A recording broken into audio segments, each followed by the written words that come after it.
था, वह ज्यादातर समय सोती रहती और उसका शरीर भी कमजोर हो जाता। लारा के बेडरूम में टेलीपोर्ट होने के बाद वासु बिस्तर के किनारे पर बैठ गया। फिर उसने लारा की तरफ देखा और उसे अपनी गोद में बैठने का इशारा किया।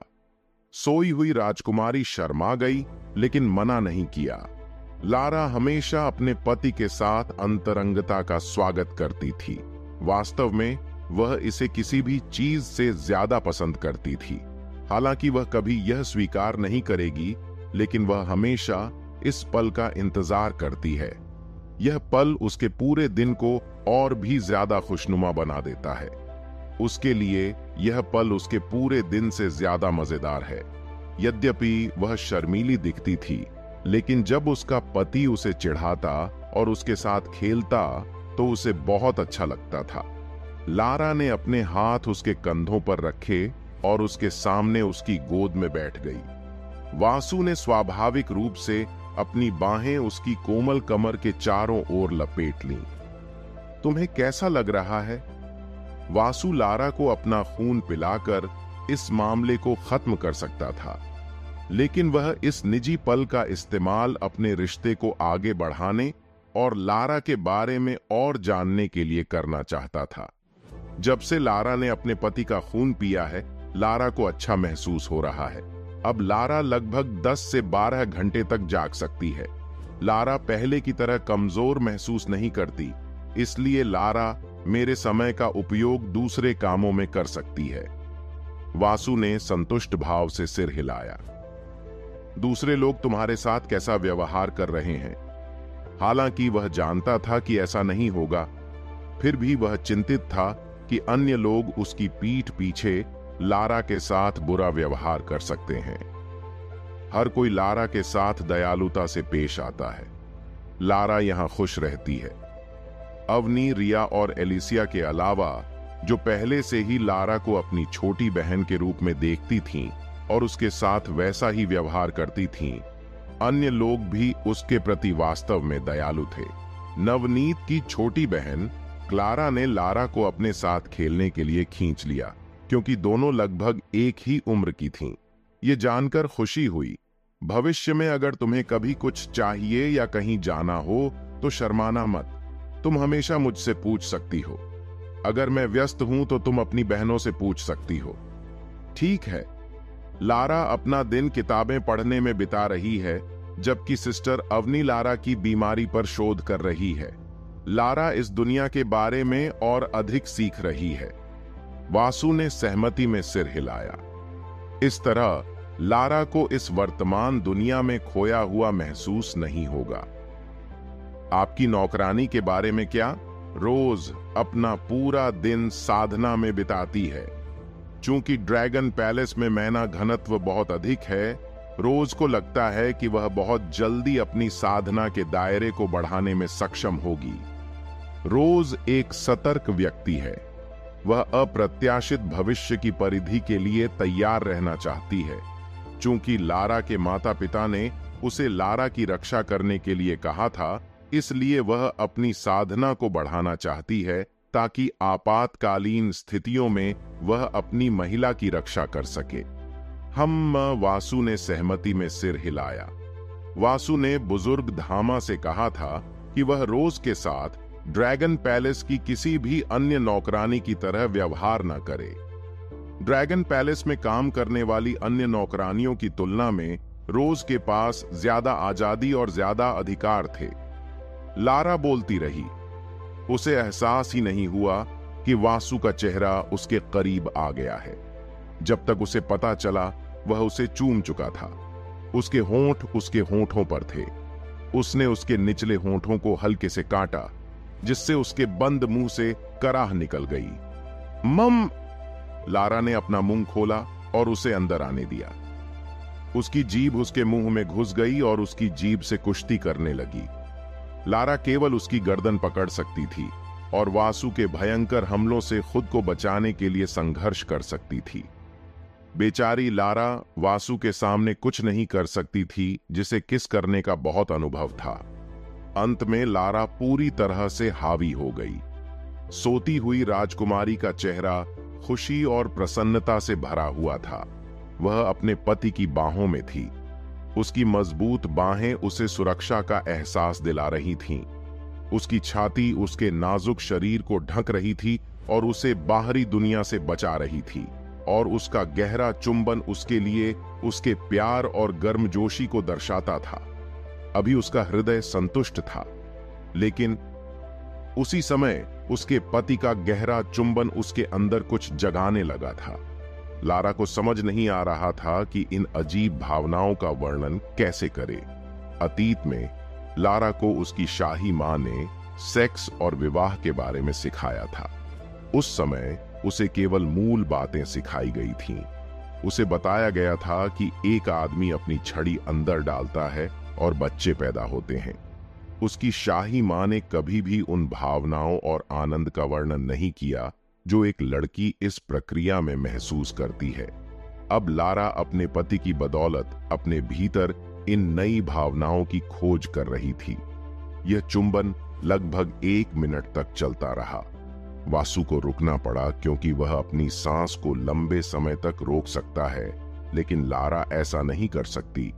अगर वह ऐसा करता रहा तो उसे तकलीफ होगी। उनके रुकने के बाद लारा ने वासु को घूरते हुए जोर से सांस ली। उस समय उन दोनों के माथे एक दूसरे को छू रहे थे। दोनों एक दूसरे की गर्म और जोशीली सांसों को महसूस कर सकते थे। दोनों के होंठों पर अभी भी लार का एक पुल था जो उन्हें जोड़े हुए था। हफ हफ हफ। अपने पति द्वारा चूमे जाने के बाद लारा के गाल लाल हो गए। पति पति कृपया लारा को फिर से चूमो। लारा ने एक और चुंबन मांगने में संकोच नहीं किया। आखिरकार सो रही राजकुमारी एक ऐसी महिला थी जो अपने पति के साथ अपने अंतरंग क्षणों का आनंद लेती थी और हमेशा उनका इंतजार करती थी। वह किसी राजकुमारी की तरह नहीं थी जो और अधिक मांगने में शर्मिंदा थी। मेरी राजकुमारी के लिए कुछ भी। वासु ने अपना चेहरा नीचे झुकाने से पहले मुस्कुराया। दूसरा चुंबन 10 सेकंड तक चला। जब चुंबन समाप्त हुआ तो लारा के चेहरे पर संतुष्टि भरी मुस्कान थी। वह थोड़ी शर्मिंदा दिख रही थी, लेकिन उसके चेहरे की खुशी छुप नहीं पा रही थी। उसकी आंखें प्यार से भरी हुई थीं और जोश से भरी हुई थीं। लारा को लगा कि उसका पूरा शरीर जल रहा है।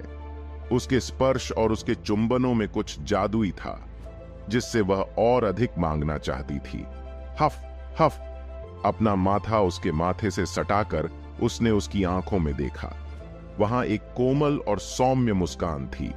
यह ऐसी मुस्कान थी जो क्रूर और दबंग ड्रैगन सम्राट दूसरों को नहीं दिखाता था। केवल उसकी महिलाओं को ही ऐसी मुस्कान देखने को मिलती थी। पति, लारा खुश है। लारा अपने पति से प्यार करती है। यह कहते हुए उसकी आंखों में देखने की हिम्मत किए बिना एक डरी हुई खरगोश की तरह उसने अपना चेहरा उसके सीने में छिपा लिया। राजा मां, मुझे इस समय में अपनी खुशी मिल गई है। वह मेरा किस्मत वाला है। मुझे उम्मीद है कि आपको स्वर्ग में शांति मिल गई होगी। लारा ने आंखें बंद करने से पहले सोचा, इस दुनिया में कोई भी तकिया इस एहसास से मेल नहीं खा सकता।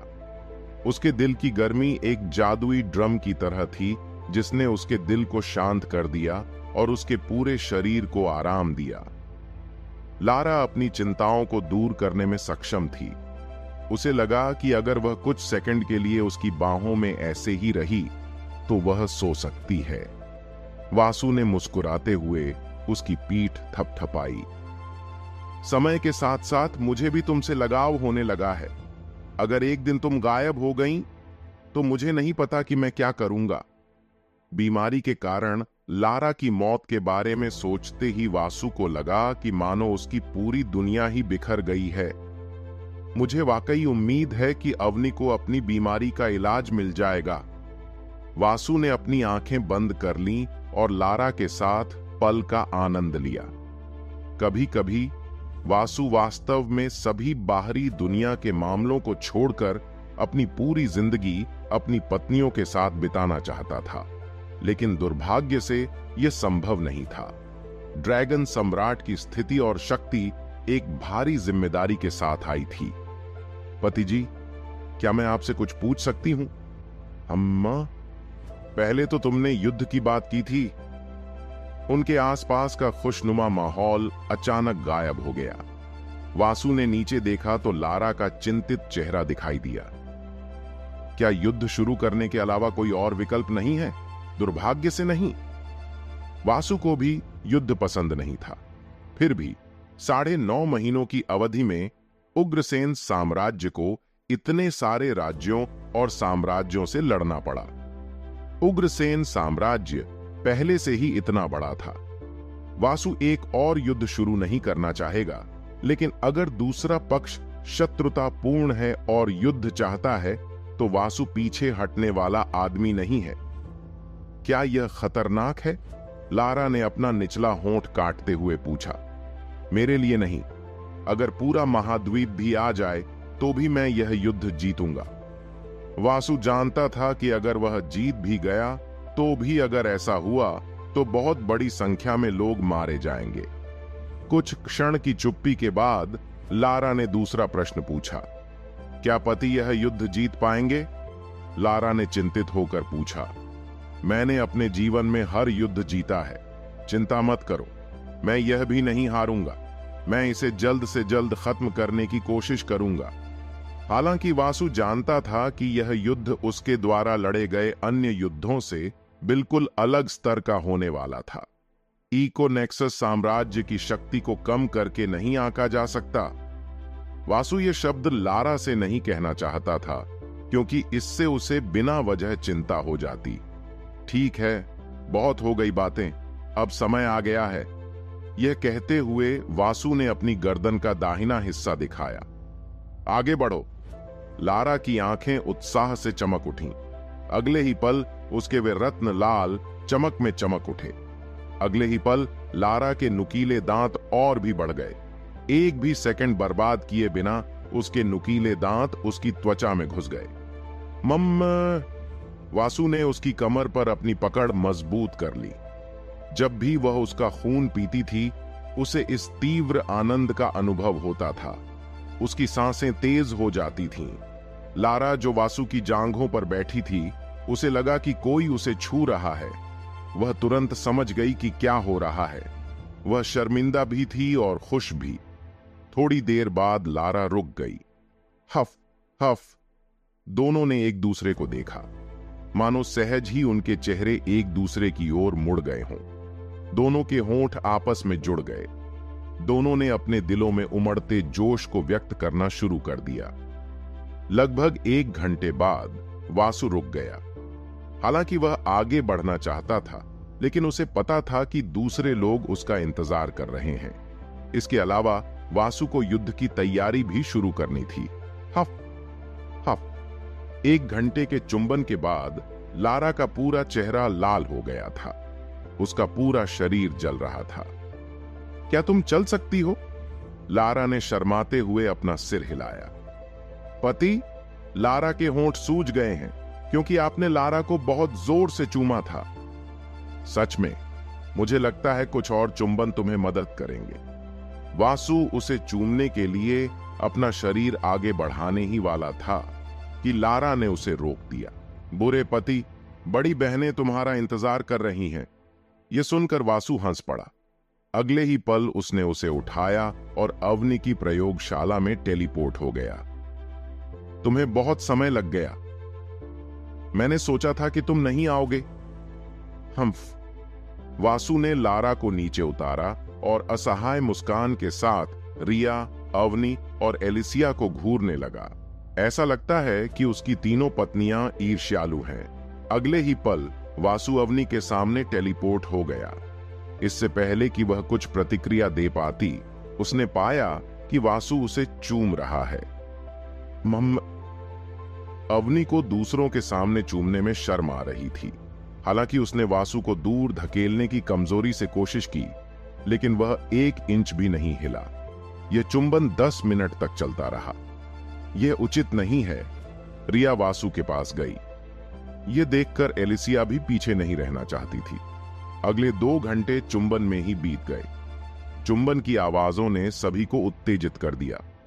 अंत में सभी के कपड़े अस्त व्यस्त हो गए, उनके चेहरे लाल हो गए, यहां तक कि लारा को भी नहीं बख्शा गया। मैं विदा लेता हूं, मुझे कुछ काम करना है। तुम लोग मेरे बिना लंच और डिनर कर सकते हो। वासु को अब युद्ध की तैयारी शुरू करनी थी। युद्ध के आधिकारिक रूप से शुरू होने से पहले वह एक महत्वपूर्ण काम करना चाहता था। अपने निजी अध्ययन कक्ष में वासु अपनी गोद में एडमांटाइट डूमब्लेड लेकर फर्श पर बैठा था। ड्रैगन सम्राट अपने काम पर पूरी तरह केंद्रित दिख रहा था।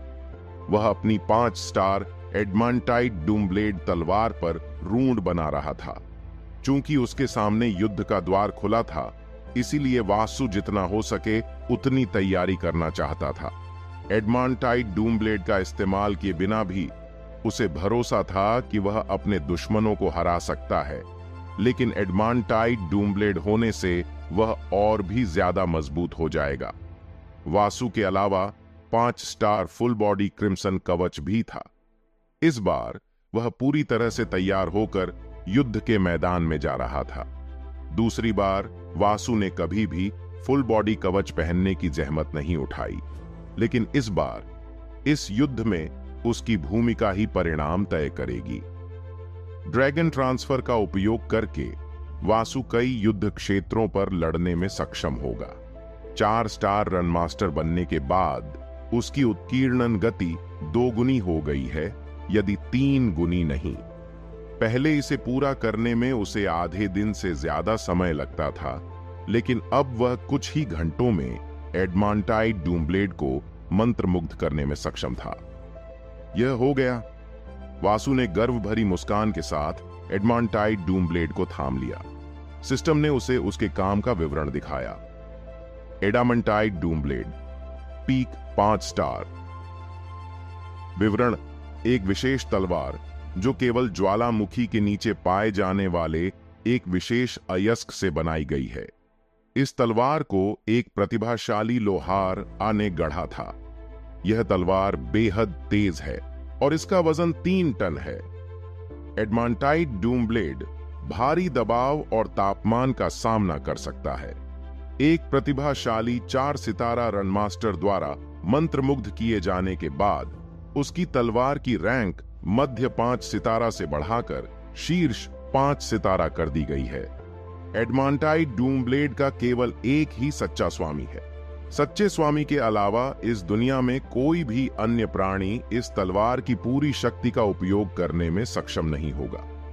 मकार्य 1, एडमांटाइट डूमब्लेड सच्चे गुरु की इच्छा के अनुसार अपना आकार और आकृति बदल सकता है। Function 2, overheat. हर वार या हर वार से आपको एक बफ मिलने का मौका मिलता है, जिससे आपका अगला वार 200% ज्यादा नुकसान पहुंचाता है। यह मौका जादू की शक्ति पर निर्भर करता है। निचले क्रम के कल्टीवेटर से लड़ते समय ओवरहीट को सक्रिय करने की संभावना बढ़ जाती है। जब ओवरहीट सक्रिय होता है तो एडमांटाइट डूमब्लेड का रंग क्रिम्सन में बदल जाएगा। फंक्शन 3, रक्तस्राव। एक संभावना है कि दुश्मन को मारा जाने के बाद हर 5 सेकंड में 3% स्वास्थ्य खोना शुरू हो जाएगा। यह परिवर्तन नुकसान और जादू की शक्ति के अनुपात में होता है। फंक्शन 4, उन्माद। हिट से निपटने या प्राप्त करने के बाद 5 सेकंड के लिए आपके हाथापाई क्षति को 150% तक बढ़ाने का मौका। फंक्शन 5, रक्त पिपासा। एडमांटाइट डूमब्लेड आपकी हत्या के इरादे से प्रतिक्रिया करता है। जब ब्लडलुस्ट सक्रिय होता है तो आपकी शारीरिक शक्ति 400+ बढ़ जाएगी। बहुत बढ़िया। वासु अपने काम से बहुत संतुष्ट था। फिर उसने अपने पास पड़ा लाल रंग का कवच उठाया। जैसे ही उसने ऐसा किया, सिस्टम ने विवरण दिखा दिया। क्रिम्सन वॉरलॉक सेट, मध्य 5 सितारा बाओन। विवरण: क्रिम्सन वॉरलॉक सेट एक प्रतिभाशाली भूत लोहार द्वारा बनाया गया था। क्रिम्सन वॉरलॉक सेट राजाओं और सम्राटों के लिए बनाया गया था। कवच सेट एक विशेष अयस्क से बनाया गया था जो बिजली का संचालन कर सकता है और एक निश्चित सीमा तक क्षति को अवशोषित कर सकता है। एक प्रतिभाशाली 4 सितारा लोहार द्वारा करामात जोड़ने के बाद क्रिम्सन वॉरलॉक सेट की शक्ति को शुरुआती 5 सितारा से मध्य 5 सितारा तक बढ़ा दिया गया था।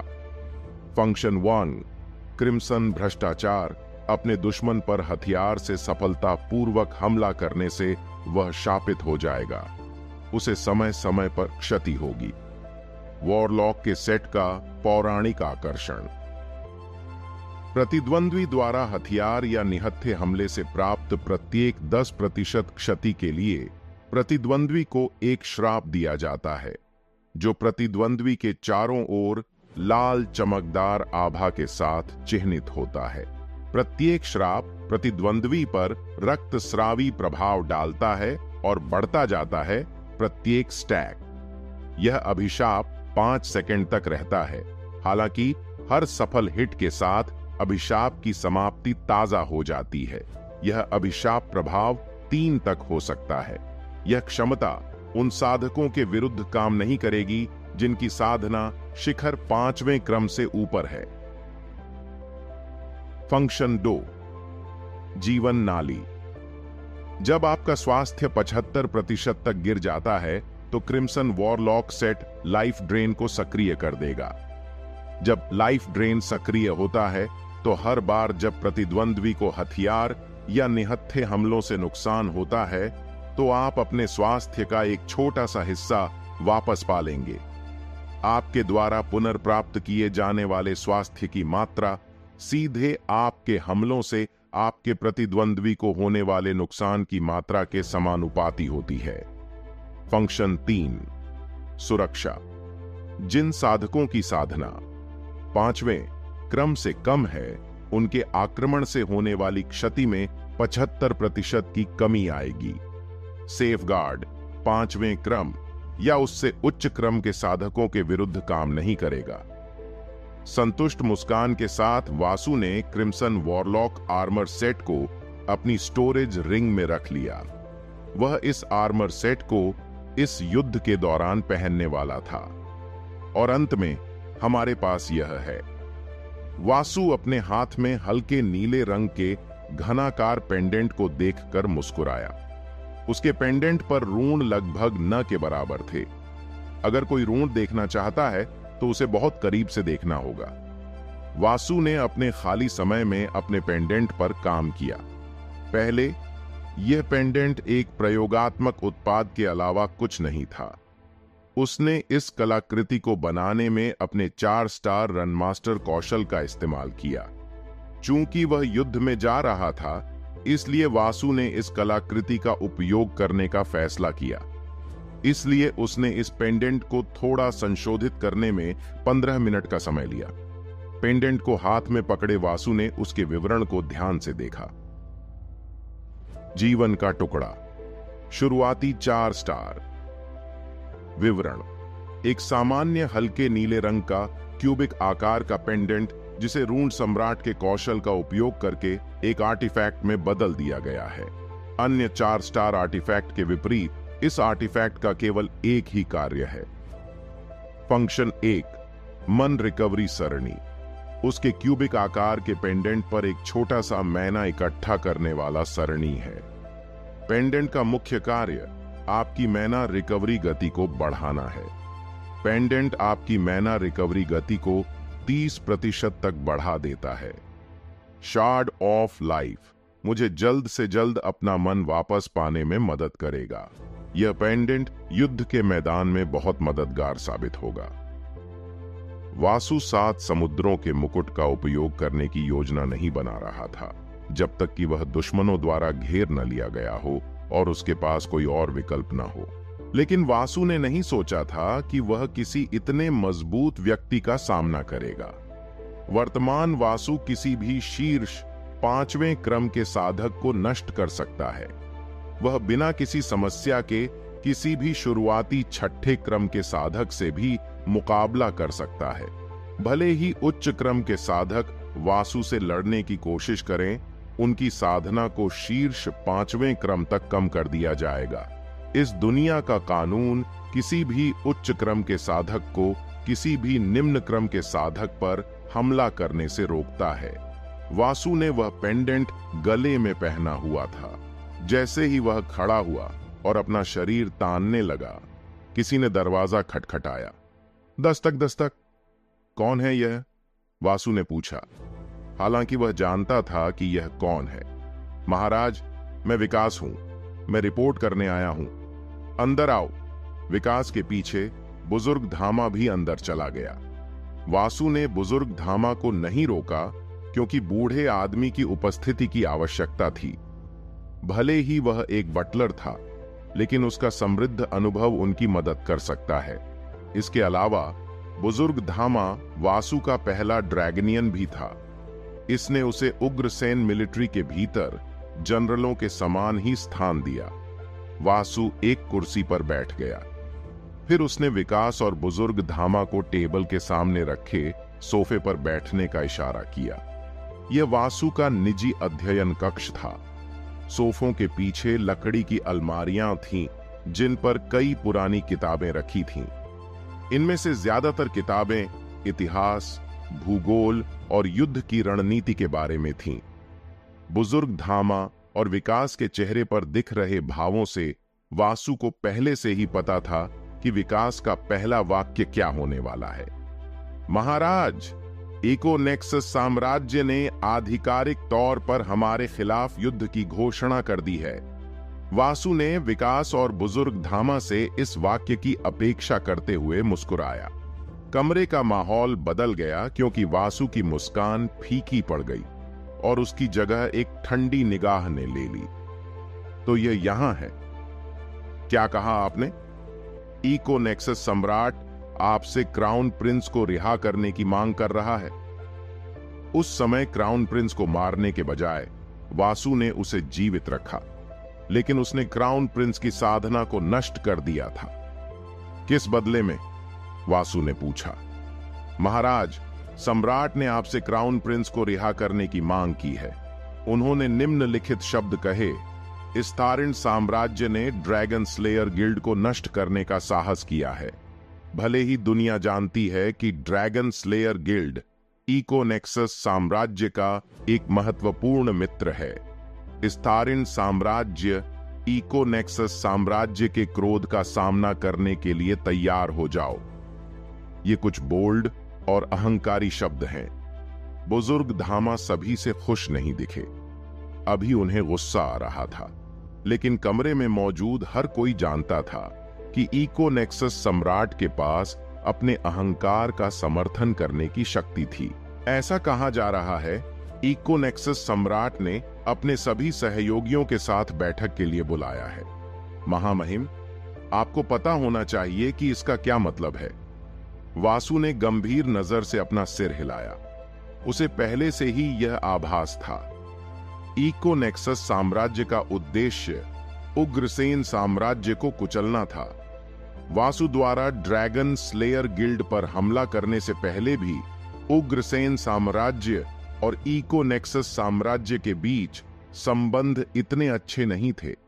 दोनों साम्राज्य एक दूसरे के प्रति तटस्थ रहे।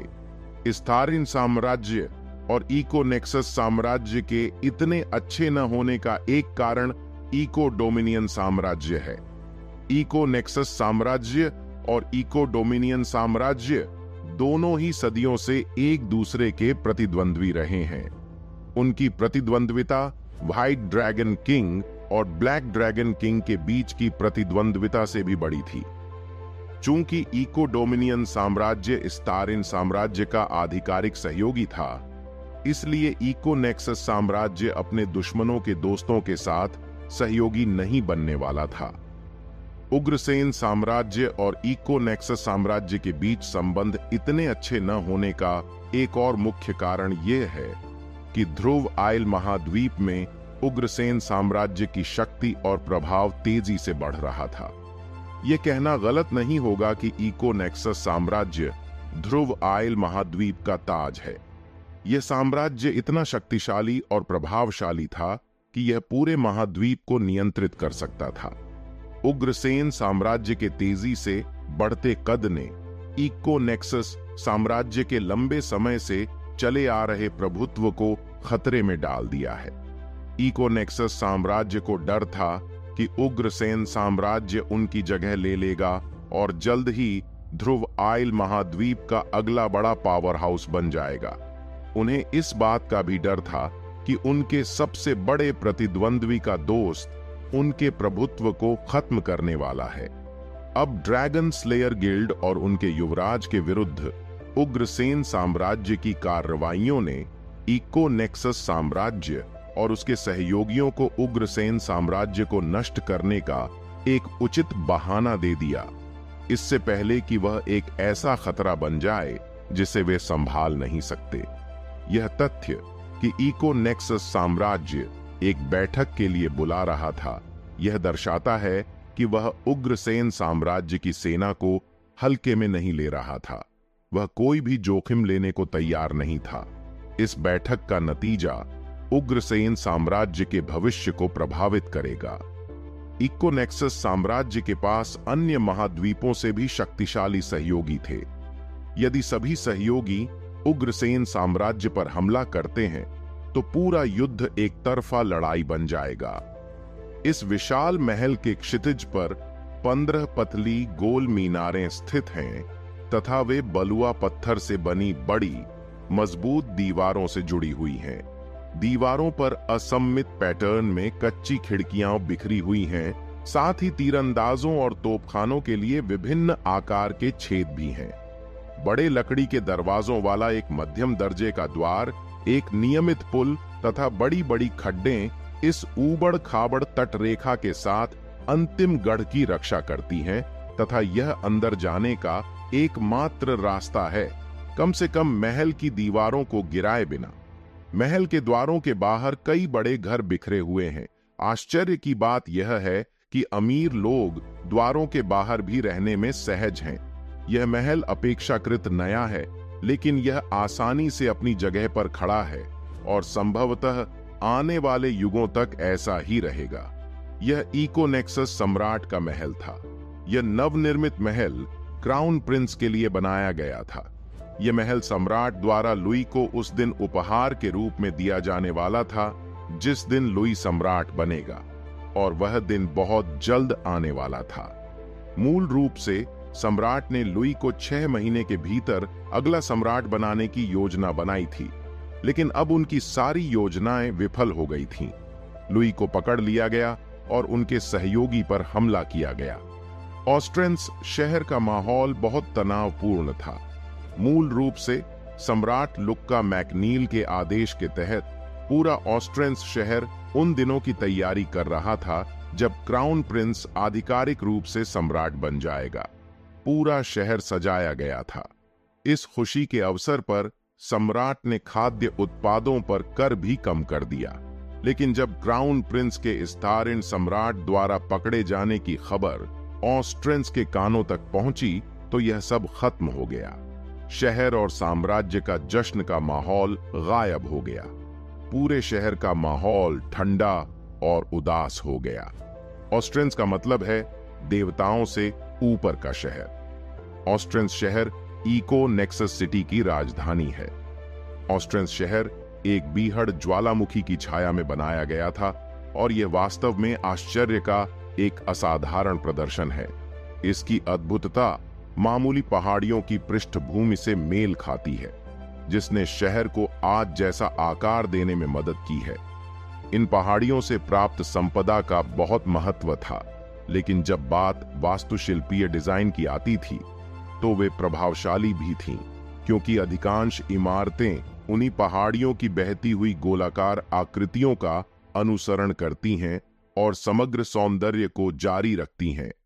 ऑस्ट्रेंस में संस्कृति का विकास हो रहा है और इसने बहुत ध्यान आकर्षित किया है। अनगिनत संस्कृतियों ने न केवल शहर के विकास पर बल्कि शहर की पहचान पर भी अपनी छाप छोड़ी है। ऐतिहासिक रूप से जो शहर साधारण लोगों का शहर था, वह सब कुछ के मिश्रण में विकसित हो गया है, और यही वह चीज है जो आज भी 8 मिलियन लोगों को एकजुट करती है। यह बहुसांस्कृतिक पहचान ही है जिसने वास्तव में अपनी छाप छोड़ी है। सैकड़ों रियायती स्टॉल, थीम रेस्तरां और रेस्टोरेंट में पाक कला के ढेरों विकल्प मौजूद हैं। इस बीच रॉयल कैसल के भीतर 10 ट्रैवर्टीन स्तंभों में से प्रत्येक को आधे से घेरे हुए विशाल अंगीठी सिंहासन कक्ष के अधिकांश भाग को रोशन करती है और हॉल को गर्म पीले रंग में रंग देती है। झुकी हुई छत पर स्वर्गदूतों और करूबों की पेंटिंग टिमटिमाती रोशनी में नृत्य करती है, जबकि संगमरमर के प्रतीक और स्मारक इस शाही हॉल के मेपल फ्लोर पर नीचे देखते हैं। सिंहासन से लेकर दरवाजों तक एक कारमाइन कालीन बिछा हुआ है और हॉल के दोनों ओर छोटे कालीन बिछाए गए हैं, जबकि दीवारों से चमकीली लटकन वाले चौकोर बैनर लटक रहे हैं। प्रत्येक बैनर के बीच मोमबत्तियों से भरी एक छोटी वेदी है। उनमें से लगभग सभी को जलाया गया है और बदले में उनके नीचे दुनिया के अन्य नेताओं के चित्रण को रोशन किया गया है। महत्वपूर्ण शाही क्षणों को दर्शाने वाली विशाल रंगीन कांच की खिड़कियां बैनरों के समान ही कारमाइन रंग के पर्दों से घिरी हुई हैं। पर्दों को प्रभावशाली सुई के काम और सजे हुए सिरों से सजाया गया है। सोने की परत चढ़ी लकड़ी से बने भव्य द्वार के पीछे पत्थर से बना एक राजसी सिंहासन है तथा उसके साथ अतिथि गणमान्य व्यक्तियों के लिए 6 साधारण सी दिखने वाली कुर्सियां हैं। सिंहासन जटिल चिन्हों से ढका हुआ है और प्रत्येक चौड़े पैर पर एक क्रिस्टल खंजर लगा हुआ है। आरामदायक तकिए गहरे कारमाइन रंग के हैं और इन्हें भी अलंकृत चिन्हों से सजाया गया है। जो लोग अपने शाही महामहिम को सुन रहे हैं वे हल्के से रोशन ओक बेंचों की बहुतायत पर ऐसा कर सकते हैं, जो सभी पंक्तियों में पूरी तरह से संरेखित हैं। उच्च पद वाले लोग इसके बजाय नीचे की बेंचों के सामने भव्य मेजानाइन में सीटें ले सकते हैं। एक साधारण सफेद टी शर्ट और काली पैंट पहने एक आदमी पत्थर के शाही सिंहासन पर बैठा था और अपने शरीर को गहरे रंग के कारमाइन तकियों पर टिकाए हुए था। वह आदमी सांवला था। अपने साधारण ढीले कपड़ों के नीचे उसके मांसल शरीर पर पुराने निशान और निशान थे। 6 फीट 6 इंच की ऊंचाई पर खड़ा उसका तन और मांसल शरीर उसे एक जानवर की तरह दिखता था, भले ही वह एक इंसान था। उसकी डरावनी आंखें और उसका स्थिर चेहरा उसे दुर्गम बनाता था। उस आदमी के शरीर के चारों ओर एक शासक की आभा थी। उसकी इस आभा ने इस साम्राज्य के रईसों के लिए भी सम्राट के सामने कांपना मुश्किल कर दिया था। यह इकोनेक्सस साम्राज्य का सम्राट था। उसका नाम लुक्का मैकनील था। वह खतरनाक सम्राट जो पूरे ध्रुव आइल महाद्वीप को नियंत्रित करता था। इस समय सम्राट के चेहरे पर अधीरता का भाव था। ड्रैगन स्लेयर गिल्ड के पतन और उसके बेटे को इस्तारिन साम्राज्य द्वारा ले जाने की खबर ने सम्राट को नाराज कर दिया था। फिलिप, क्या तुमने मेरे शब्द उग्रसेन साम्राज्य को भेजे? लुक्का ने अपने प्रधानमंत्री फिलिप से पूछा। महाराज, अब तक आपके शब्द इस्तारिन सम्राट के कानों तक पहुंच गए होंगे। यह सुनकर बादशाह के चेहरे पर एक ठंडी मुस्कान आ गई। उसकी ठंडी मुस्कान से कुछ सलाहकारों का खून ठंडा हो गया। जब भी बादशाह ने अपने चेहरे पर इस तरह की मुस्कान दिखाई है, तब कुछ भी अच्छा नहीं हुआ है। सलाहकारों को इस्तारिन साम्राज्य और इस्तारिन सम्राट पर दया भी आई। फिलिप, क्या तुम्हें लगता है कि मेरा बेटा अभी भी जीवित है? लुक्का अपने पहले बच्चे से बहुत प्यार करता था। हालांकि सम्राट के कई बेटे और बेटियां थीं, लेकिन लुई हमेशा उसका सबसे पसंदीदा रहा। कोई भी स्पष्ट रूप से नहीं जानता था कि लुई सम्राट का इतना पसंदीदा क्यों था। सम्राट लुई को व्यक्तिगत रूप से साधना के बारे में सिखाने तक चले जाते थे। ऐसा कुछ नहीं है जो उसने अपने अन्य बच्चों के लिए किया हो। सम्राट ने अपने बेटे को सिंहासन पर बैठाने और साम्राज्य का प्रबंधन करने के लिए सावधानी पूर्वक पाला है, ताकि लुक्का आराम कर सके। एक मध्यम आयु वर्ग के व्यक्ति की तरह दिखने के बावजूद लुक्का की उम्र 700 बल वर्ष से अधिक थी। लुक्का एक ऐसा व्यक्ति है जिसने साम्राज्यों के उत्थान और पतन को देखा था। वह और इको नेक्सस साम्राज्य अपने सतर्क और धूर्त स्वभाव के कारण जीवित रहने और ध्रुव आयल महाद्वीप की महाशक्ति बनने में कामयाब रहे। महाराज, चिंता करने की कोई जरूरत नहीं है। मुझे यकीन है कि उग्रसेन सम्राट भी महामहिम को कोई नुकसान पहुंचाने की हिम्मत नहीं कर सकता। फिलिप और लुक्का को इस बात का बिल्कुल भी अंदाजा नहीं था कि वासु ने क्राउन प्रिंस की साधना को पंगु बना दिया है और हर बीतते पल के साथ उसकी तकलीफें बढ़ती ही जा रही थीं। 2 ड्रैगनियन लगातार क्राउन प्रिंस को प्रताड़ित कर रहे थे। सम्राट दूसरे सम्राटों के आने का इंतजार कर रहा था। यह कोई छिपी हुई बात नहीं थी कि कोई भी ताकत जो इको नेक्सस साम्राज्य या उसके किसी भी सहयोगी के साथ खिलवाड़ करती है, उसे पूरे गठबंधन के क्रोध का सामना करना पड़ेगा। गठबंधन का मुखिया इको नेक्सस साम्राज्य था। अगर मैंने यह खबर नहीं सुनी होती तो मैं इस मीटिंग के लिए नहीं बुलाता। अपने बेटे के अपहरण की खबर के साथ साथ लुक्का को यह भी खबर मिली कि कैसे इस्तारिन साम्राज्य ने एक ही रात में 3 पश्चिमी साम्राज्यों को हराने में कामयाबी हासिल की और उन पर पूरा नियंत्रण कर लिया। इस खबर ने साम्राज्य को बहुत परेशान कर दिया। लुक्का मूर्ख नहीं था। अगर वह मूर्ख होता तो वह 700 प्लस तक जीवित नहीं रहता। समाचार सुनकर उसे पता था कि उसे एक बार फिर से उग्रसेन साम्राज्य की सैन्य ताकत का पुनर्मूल्यांकन करने की आवश्यकता है। उग्रसेन साम्राज्य पर हमला करने की योजना रद्द कर दी गई। यह मान लेना गलत नहीं होगा कि मौजूदा उग्रसेन साम्राज्य इको डोमिनियन साम्राज्य से भी ज्यादा मजबूत है। अगर ऐसा है तो उग्रसेन साम्राज्य से अकेले लड़ने से हम कमजोर पड़ जाएंगे। ऑनरेकल अलायंस का इस्तेमाल करके उग्रसेन साम्राज्य से लड़ना बेहतर होगा। लुक्का जानता था कि एक बार इको नेक्सस साम्राज्य अपनी ताकत खो देगा तो वह अपनी स्थिति और वर्तमान में उसके पास मौजूद शक्तियों को खो देगा। यह कुछ ऐसा था जिसे लुक्का हर कीमत पर टालना चाहता था। इसलिए वह इस युद्ध को लड़ने के लिए ऑनरेकल अलायंस का इस्तेमाल करने जा रहा था। ऑनरेकल अलायंस 11 साम्राज्यों और ड्रैगन स्लेयर गिल्ड के बीच बना एक गठबंधन था। ड्रैगन स्लेयर गिल्ड अलायंस का एक अनौपचारिक सदस्य था।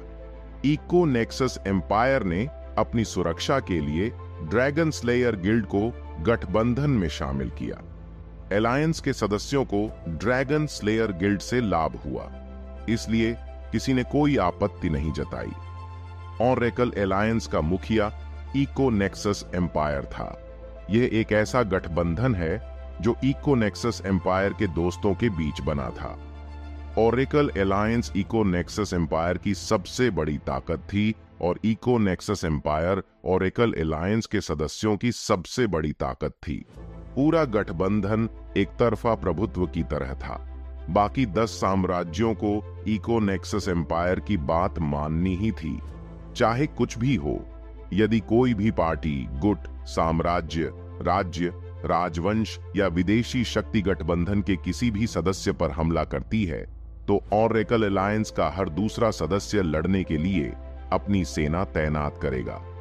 कुछ घंटे पहले लुक्का ने व्यक्तिगत रूप से गठबंधन के सदस्यों को 11 पत्र लिखे थे, जिसमें उन्हें बैठक में भाग लेने के लिए कहा गया था।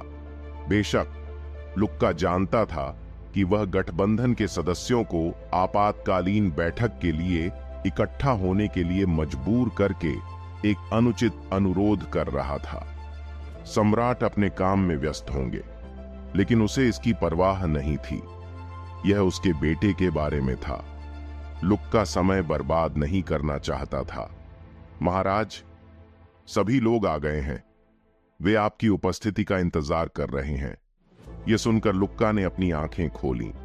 उसने फिलिप की ओर देखा। चलो चलें। इस दौरान इकोनेक्सस साम्राज्य के भीतर राजधानी से दूर एक छोटे से द्वीप पर एक बड़ी हवेली थी। यह पूरा छोटा द्वीप एक खास जगह है। केवल ऑनरेकल अलायंस के सदस्य ही इस द्वीप पर आ सकते हैं।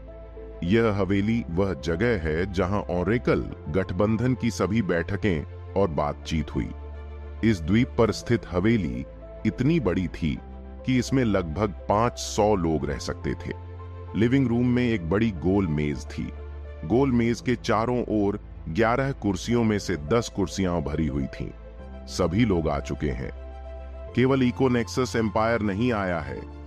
अन्य सम्राटों के लिए यह बहुत अपमानजनक था। चूंकि इकोनेक्सस सम्राट ही वह व्यक्ति है जिसने इस आपातकालीन बैठक के लिए बुलाया था, उसे सबके सामने आना चाहिए था, लेकिन वह देर से आया। यह पहली बार नहीं था जब लुक्का ऐसा कर रहा था। वास्तव में गठबंधन में हर कोई जानता था कि लुक्का केवल लाभ के लिए उनका उपयोग कर रहा था। सभी ने ऐसा होने दिया क्योंकि उन्हें भी इस गठबंधन में शामिल होने से कई लाभ मिले। मुझे लगता है आप सभी जानते होंगे कि यह आपातकालीन बैठक क्यों बुलाई गई थी। सोकोत्रा देश के सम्राट ने दूसरों से पूछा। ऐसा लगता है कि क्राउन प्रिंस लुइस को पकड़ लिया गया है। साथ ही हमारे एकमात्र गैर आधिकारिक सहयोगी ड्रैगन स्लेयर गिल्ड को भी नष्ट कर दिया गया है।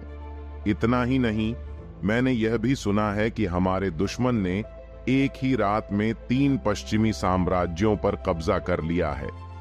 इसके अलावा ऐसा प्रतीत होता है कि तीनों साम्राज्यों को हमलावर के बारे में कोई जानकारी नहीं थी। उन्होंने अपनी पहचान उजागर कर दी। दुश्मन ने सबसे पहले अपने 5वें क्रम के साधकों को मार गिराया और निचले क्रम के साधकों को ड्रैगनियन की दया पर छोड़ दिया। अंत में इन शब्दों को सुनकर कुछ लोग पूरी तरह स्तब्ध रह गए और उनकी आंखें खुली की खुली रह गईं, जबकि अन्य लोग शांत रहे क्योंकि वे पहले से ही यह बात जानते थे। मौन। बैठक कक्ष में सन्नाटा छा गया। कोई भी नहीं बोला। सभी एक दूसरे के चेहरे को देख रहे थे। खास तौर पर उन सम्राटों के हैरान चेहरे देखने में मजेदार थे। करीब 5 मिनट बाद खाली कुर्सी के बगल में बैठे आदमी ने अपनी दाईं ओर देखा और कांपते हुए स्वर में पूछा, क्या आप एक ही रात में ठीक यही काम कर सकते हैं? वर्मिलियन साम्राज्य के सम्राट लोगन हुसैन ने पूछा। यह सवाल माउंटेन लाइट एम्पायर के सम्राट से पूछा गया था। यह सवाल सुनकर सम्राट ने असहाय होकर मुस्कुराते हुए जवाब दिया, मेरे साम्राज्य के लिए एक ही रात में ऐसा कुछ कर पाना बिल्कुल असंभव है। दुश्मन को सचेत किए बिना साम्राज्यों पर विजय प्राप्त करना, भले ही माउंटेन लाइट एम्पायर अपने सभी संसाधनों का उपयोग कर ले, फिर भी वह इस तरह की उपलब्धि हासिल नहीं कर सकता। दुश्मन को सचेत किए बिना 3 साम्राज्यों पर विजय प्राप्त करने की बात तो भूल ही जाइए। लेटन वैलेंटाइन को यकीन नहीं था कि वह अपनी सेना को दुश्मन के शहरों तक ले जा पाएगा या नहीं। भले ही कुछ सम्राटों को यह स्वीकार करने से नफरत थी, लेकिन सच्चाई बहुत स्पष्ट थी। चाहे वे इसे कितना भी नकारने की कोशिश करें, सच्चाई फिर भी वहीं रहेगी। उग्रसेन साम्राज्य बहुत मजबूत था, शायद इकोनेक्सस साम्राज्य जितना ही मजबूत। कुछ सम्राटों ने गुप्त रूप से सोचना शुरू कर दिया कि उग्रसेन साम्राज्य इकोनेक्सस साम्राज्य से भी अधिक शक्तिशाली हो सकता है, लेकिन उन्होंने इसे जोर से नहीं कहा। मुझे संदेह है कि स्थारिन साम्राज्य महीनों से इस आक्रमण की योजना बना रहा है, अन्यथा वे अपने सैनिकों को दुश्मन के शहरों में बिना उन्हें सचेत किए कैसे ला सकते हैं? इस तरह के आक्रमण के लिए प्रत्येक शहर के बारे में जानकारी की आवश्यकता होती है। किसी ने दुश्मन का पक्ष लिया होगा। सभी ने सहमति में अपना सिर हिलाया। यह एकमात्र संभव और उचित स्पष्टीकरण था जो वे दे सकते थे। यह सोचना कि यह सब एक ऐसे युवक ने हासिल किया जो सिर्फ 19 साल का है, यह मुझे अपने पूरे जीवन में खुद से सवाल करने पर मजबूर करता है। मैंने अपने पूरे जीवन में क्या किया? मैंने अब तक 100 से ज्यादा सालों तक माउंटेन लाइट एम्पायर पर राज किया है, फिर भी मैं वह हासिल नहीं कर पाया जो स्थारिन सम्राट ने सिर्फ 9.5 महीनों में हासिल किया है। कुछ सम्राट इतने घमंडी होते हैं कि वे इस तरह की बात को खुलकर स्वीकार नहीं कर पाते, लेकिन माउंटेन लाइट सम्राट उन सम्राटों से अलग थे। सांस। यह सुनकर दूसरे सम्राट भी उदास और अपमानित महसूस करने लगे। उन्हें पता था कि दूसरों के सिर दोष डालने के बजाय यह उनकी गलती थी। जरा सोचो, अगर उग्रसेन सम्राट 100 साल तक उग्रसेन साम्राज्य पर राज्य करने में कामयाब हो जाए तो उसे कितनी सफलता मिलेगी। यह सुनकर सभी को एक अजीब सी ठंडक महसूस हुई। यह कुछ ऐसा था जो उनकी कल्पना से परे था, लेकिन वे एक बात पक्के तौर पर जानते थे, और वह यह कि पूरी दुनिया की सत्ता संरचना पूरी तरह बदल जाएगी। हम ऐसी बेकार चीज की कल्पना करने की कोई जरूरत नहीं है। लेटन वैलेंटाइन, मुझे मत बताना कि तुम डरे हुए हो। मिस्टिक स्प्रिंग एम्पायर के सम्राट ने पूछा। Mystic Spring Empire Eco Nexus Empire का पड़ोसी है। मिस्टिक स्प्रिंग एम्पायर का सम्राट, जिसका नाम रीज गिलियम था, इको नेक्सस एम्पायर का नंबर 1 चाटुकार था। कुछ लोग गुप्त रूप से उसे चाटुकार सम्राट भी कहते थे। इको नेक्सस एम्पायर और ऑरेकल एलायंस के साथ खिलवाड़ करने के बाद उग्रसेन एम्पायर वहां नहीं रहेगा। चाहे उस बदमाश में कितनी भी क्षमता हो या फिर मौजूदा उग्रसेन एम्पायर कितना भी मजबूत क्यों ना हो, यह मत भूलो कि उसे पूरे ऑरेकल एलायंस का सामना करना पड़ेगा। रीज ने जो शब्द कहे थे उनका दूसरों पर भी असर हुआ। रीज के शब्द सुनकर दूसरे सम्राटों के चेहरे खिल उठे। इको नेक्सस सम्राट, महामहिम लुक्का आ रहे हैं। यह सुनकर सभी सम्राट इको नेक्सस सम्राट का अभिवादन करने के लिए खड़े हो गए। गार्ड ने विनम्रता से लुक्का के लिए दरवाजा खोला। सभी 11 सम्राटों के विपरीत लुक्का ने जो पोशाक पहनी थी उससे वह एक आम आदमी की तरह लग रहा था, लेकिन किसी ने भी उसे नीची नजर से देखने या उसके कपड़ों पर किसी भी शब्द पर टिप्पणी करने की हिम्मत नहीं की। राजघरानों और रईसों की नजर में इस तरह के कपड़े कचरा हैं। वे इसे नहीं पहनेंगे, भले ही उन्हें नग्न रहना पड़े। कोई भी यह नहीं समझ सकता कि लुक्का ने इस तरह के कपड़े क्यों पहने। लुक्का हमेशा से ऐसा ही रहा है। आदमी को इस तरह के कपड़े पहनना पसंद था। यहां तक कि विशेष अवसरों पर भी कोई भी उसे औपचारिक कुछ भी नहीं पहना सकता। लुक्का बैठक कक्ष के अंदर चले गए। उनके पीछे प्रधानमंत्री फिलिप भी आए। सम्राट और उनके प्रधानमंत्री जो पीछे खड़े थे लुक्का का अभिवादन करने वाले थे। जब उसने भौहें सिकोड़ते हुए उन्हें रुकने का संकेत दिया, लुक्का अपनी कुर्सी पर बैठ गया और सभी को भी बैठने का संकेत दिया। आज के लिए हम अभिवादन और औपचारिकताओं को पीछे छोड़ सकते हैं। चलो हमारी चर्चा के मुख्य विषय पर आते हैं।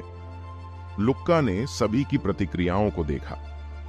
लुक्का देख सकता है कि यहां कुछ लोग उससे असंतुष्ट थे, लेकिन वह परवाह नहीं कर सकता था।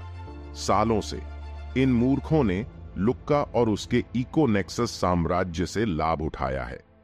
इस गठबंधन को बनाने से इको नेक्सस साम्राज्य की तुलना में इन मूर्खों को अधिक मदद मिली है। स्थारिन साम्राज्य से निपटने के बाद मैं व्यक्तिगत रूप से आप में से प्रत्येक के साथ चीजों को सुलझा लूंगा। लुक्का विशेष रूप से माउंटेन लाइट साम्राज्य और सम्राट लेटन वैलेंटाइन से नाखुश था। मुझे लगता है कि आप सभी जानते हैं कि मैंने यह आपातकालीन बैठक क्यों बुलाई है। सभी ने सिर हिलाया। चूंकि सभी को कारण पता था, इसलिए लुक्का समय बर्बाद नहीं करना चाहता था और सीधे मुख्य विषय पर चला गया। अच्छा, इस बार हमारा दुश्मन उग्रसेन साम्राज्य है। पिछले 9.5 महीनों में एक 19 वर्षीय युवक के शासन में पूरा उग्रसेन साम्राज्य बदल गया है। इस बार हमारा दुश्मन एक बुद्धिमान, चालाक, मजबूत और निर्दयी व्यक्ति है। उग्रसेन सम्राट को खतरनाक बनाने वाली चीज उसकी ताकत या साम्राज्य के पास मौजूद ड्रैगनियन नहीं है। यह उसकी चालाकी और गणनात्मक प्रकृति है जो उसे खतरनाक बनाती है। हर साम्राज्य या राज्य जिसने इस आदमी को गिराने की कोशिश की है वह विफल रहा है। दस्तक दस्तक। किसी को अपनी मीटिंग में बाधा डालते हुए सुनकर सभी के माथे पर बल पड़ गए। खास तौर पर लुक्का को ऐसा लग रहा था कि वह उस व्यक्ति को मार डालेगा जिसने उसे बीच में रोकने की हिम्मत की। प्रधानमंत्री फिलिप ने तुरंत मामले को अपने हाथों में ले लिया। मैं उससे निपट लूंगा, कृपया जारी रखें। लुक्का ने सिर हिलाया जबकि फिलिप बैठक कक्ष से बाहर चला गया। जैसा कि मैं कह रहा था, वासु वाकई खतरनाक है। कल रात उसने 3 पश्चिमी साम्राज्यों को ध्वस्त कर दिया। इस आदमी को बढ़ने देना उसे और भी खतरनाक बना देगा। जल्दी या बाद में उसका हित हमारे हितों से टकराएगा। इसलिए मुझे लगता है कि हम सभी को इसे नष्ट करने के लिए अपनी सैन्य शक्ति को एकजुट करना चाहिए, महाराज। लुक्का ने गुस्से में फिलिप को घूरा। हालांकि फिलिप के चेहरे के भाव से लुक्का को पता चल गया था कि उनके प्रधानमंत्री द्वारा उन्हें बीच में रोकने के पीछे कोई बड़ा कारण अवश्य होगा। जैसा कि मैं कह रहा था, वासु वाकई खतरनाक है। कल रात उसने 3 पश्चिमी साम्राज्यों को ध्वस्त कर दिया। इस आदमी को बढ़ने देना उसे और भी खतरनाक बना देगा।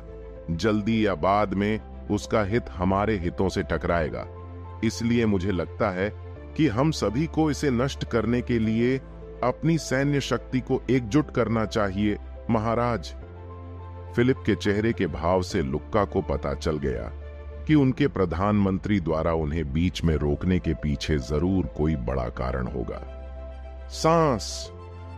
लुक्का ने किसी तरह अपने गुस्से पर काबू पाया। क्या है? सम्राट की ठंडी आवाज सुनकर फिलिप के पैर डर से कांपने लगे, लेकिन उसे अभी भी यह कहना था, नहीं तो यहां बैठे सभी लोग बड़ी मुसीबत में पड़ सकते थे। अभी अभी एक योगिनी ने एक पत्र दिया है। यह पत्र सेलेस्टियल टेरेन से आया है। सेलेस्टियल टेरेन का नाम सुनकर चाहे वह कोई भी हो, उनके चेहरे पीले पड़ गए। उस पल सभी को पता था कि सेलेस्टियल टेरेन के पत्र को अनदेखा करना मौत को उन्हें मारने के लिए आमंत्रित करने के समान होगा। यहां तक कि लुक्का या ऑनरेकल अलायंस ने भी सेलेस्टियल टेरेन के सामने घमंडी होने की हिम्मत नहीं की। फिलिप की बातें सुनकर लुक्का के चेहरे पर भाव बदल गए। लुक्का को समझ नहीं आ रहा था कि सेलेस्टियल टेरेन अचानक ऑनरेकल अलायंस को पत्र क्यों भेजेगा। ऐसा पहली बार हुआ था। ऑनरेकल अलायंस और सेलेस्टियल टेरेन के बीच का रिश्ता कुछ खास नहीं था।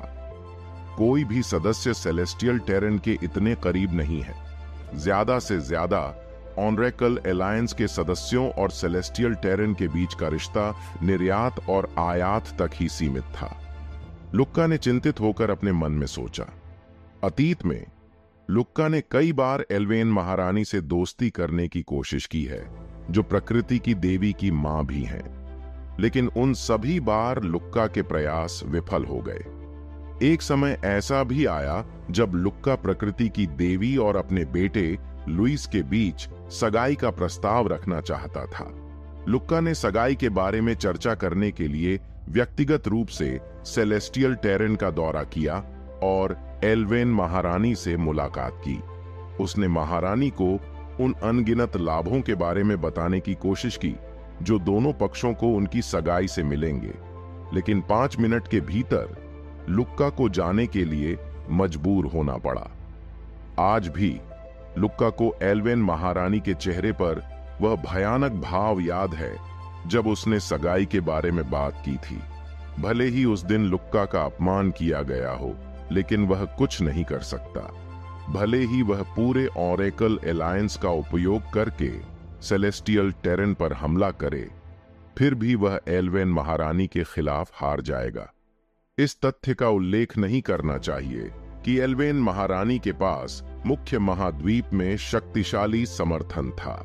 सेलेस्टियल टेरेन एल्व्स का घर था।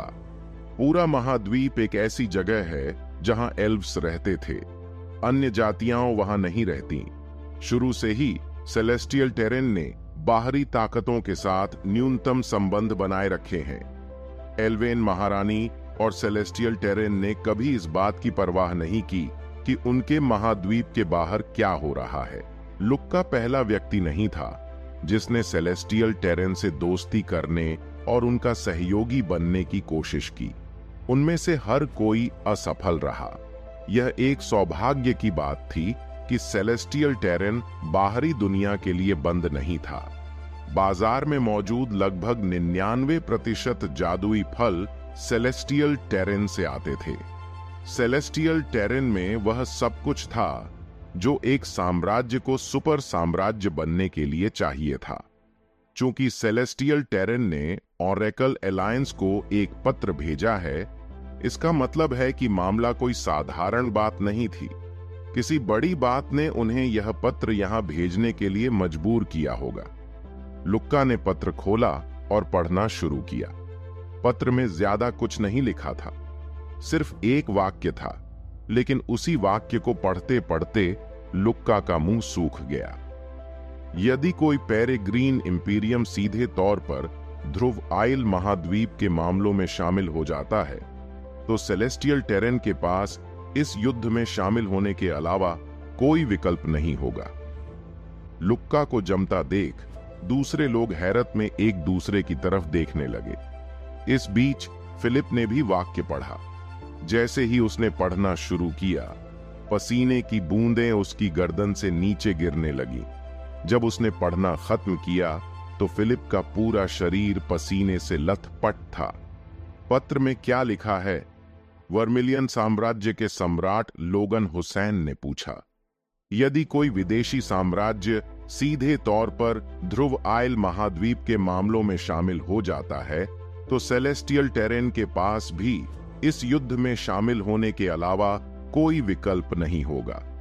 यह सुनकर न केवल फिलिप बल्कि अन्य सम्राटों के भी पसीने छूटने लगे। कुछ सम्राट और उनके प्रधानमंत्री डर के मारे कांपने लगे। मौन। पूरा मीटिंग रूम खामोशी में डूब गया। हर किसी के चेहरे पर अलग अलग भाव थे।